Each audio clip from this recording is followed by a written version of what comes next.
America deserves to hear the truth. Our national debt is too high. 36 trillion dollars. That's the debt. 36 trillion. 120% of GDP and rising debt service costs. The International Monetary Fund has officially raised the red flag. तो भाई America बैठा है 36 trillion dollar के कर्जे में, America's debt. It stands at 36 trillion dollars. That's the debt. 36 trillion. जिसको हम कह रहे हैं डेब्ट बॉम्ब। पूरी दुनिया के सारे स्टॉक मार्केट हिले हुए हैं और जो डेवलपिंग नेशंस हैं वो घबराए हुए हैं। तो हम बात करेंगे इंडियन मार्केट के पर्सपेक्टिव से हो सिर्फ। 36 trillion. It's a ticking time bomb. And according to the IMF, it is ticking louder than ever. The International Monetary Fund, it has issued a direct warning. Without exaggeration, American debt is a ticking time bomb. $25 trillion of new debt on top of the $36.2 trillion we have now, which is already the most debt of any country in the world. तो शुरुआत करते हैं, इतनी उधारी America पे हो कैसे गई आखिरकार, और कोई भी देश उधारी लेता कैसे है।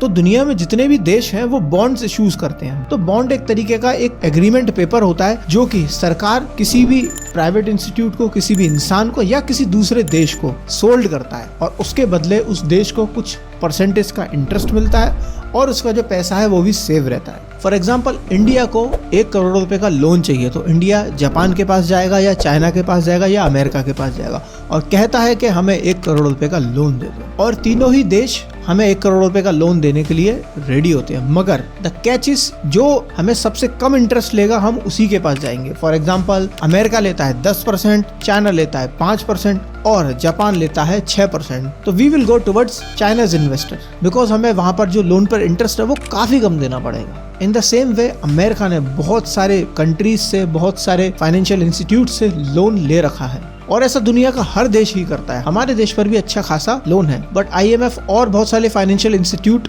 लाइक गोल्डमैन सैक्स, मोडी, ये सारे लोग वरीड इसलिए है क्योंकि अमेरिका का जो इंटरेस्ट ही इंटरेस्ट है वो $1 ट्रिलियन क्रॉस कर चुका है, which is a very very big number. और $1 ट्रिलियन बहुत बहुत ज्यादा होता है। एग्जाम्पल के तौर पे देखें, हार्डली 10 या 15 कंट्रीज होंगे जिनकी 1 ट्रिलियन अक्रॉस GDP है, बाकी ऑलमोस्ट 150 देश 1 ट्रिलियन के नीचे आते हैं। आपको एक एग्जाम्पल से मैं समझाना चाहूंगा कि $36 ट्रिलियन कितने होते हैं। अगर हम UK, जर्मनी, फ्रांस, ऑस्ट्रेलिया, इन सबकी GDPs को भी कंबाइन कर लें तो सिर्फ और सिर्फ 22 ट्रिलियन होते हैं, जो कि बहुत ज्यादा है। अगर इंडियन इकोनॉमी के पर्सपेक्टिव पे देखें तो इंडिया की इकोनॉमी आज की डेट में 3.6 to 3.7 ट्रिलियन के आसपास है, जो कि ऑलमोस्ट 10 गुना है। मतलब इंडिया की जितनी GDP है उससे 10 गुना तो अमेरिका उधार लेके बैठा है। अब सवाल आता है, अमेरिका इतना उधार ले क्यों रहा है और उसका पैसा जा कहाँ रहा है? अमेरिका ज्यादातर अपने पैसे को मिलिट्री में स्पेंड करता है, विच इज अराउंड $877 बिलियन।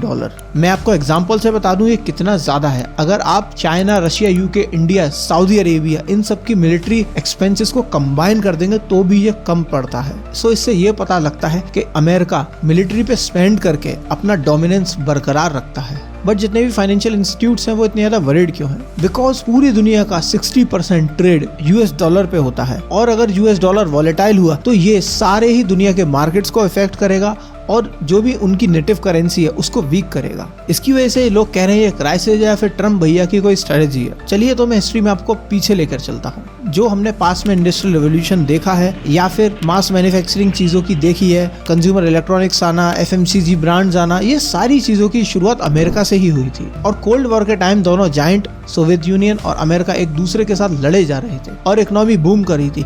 ये इतनी बुरी तरीके से लड़े कि इंसान को चांद पर भेज दिया। बट स्लोली अगर आप 30 से 40 साल का अमेरिका के फाइनेंसेस देखेंगे तो वो गिरते ही जा रहे हैं, वो लोन पे लोन लेता ही जा रहा है। और जो अमेरिका पास्ट में मैन्युफैक्चरिंग हब हुआ करता था वो अपनी सारी मैन्युफैक्चरिंग चाइना, इंडिया, बांग्लादेश और थर्ड वर्ल्ड कंट्रीज को शिफ्ट करता जा रहा है, जिसकी वजह से अमेरिका के ऊपर लोन पे लोन बढ़ता चला जा रहा है और अमेरिका जो अपना होल्ड है दुनिया पे वो खोता चले जा रहा है। इसी की वजह से ट्रम्प भाई ने बहुत ही पोएटिक वे में बिल इंट्रोड्यूस करा, द वन ब्यूटीफुल बिल, और अपना स्लोगन दिया, मेक अमेरिका ग्रेट अगेन। मगर अमेरिका का एक इतिहास रहा है, चाहे 1930 का रिसेशन हो, चाहे 2008 का मार्केट क्रैश हो, अमेरिका हर चीज को सर्वाइव कर जाता है because America holds the weightage. आप जितने भी रेवोल्यूशन हुए उसमें अमेरिका का हमेशा योगदान रहा है, चाहे वो .com बूम हो 90s का या AI बूम जो अभी चल रहा है, जिला पास में इंडस्ट्रियल रेवोल्यूशन हो या फिर 1960s और 70s का कोल्ड वॉर का टाइम हो। आज की डेट में अगर आप देखोगे टॉप 10 में से जो टेक जाइंट्स है 6 से 7 अमेरिकन ही क्यों हैं? सिलिकॉन वैली अमेरिका में क्यों है? वॉल स्ट्रीट अमेरिका में क्यों है? अमेरिका में ही क्यों नासा बना?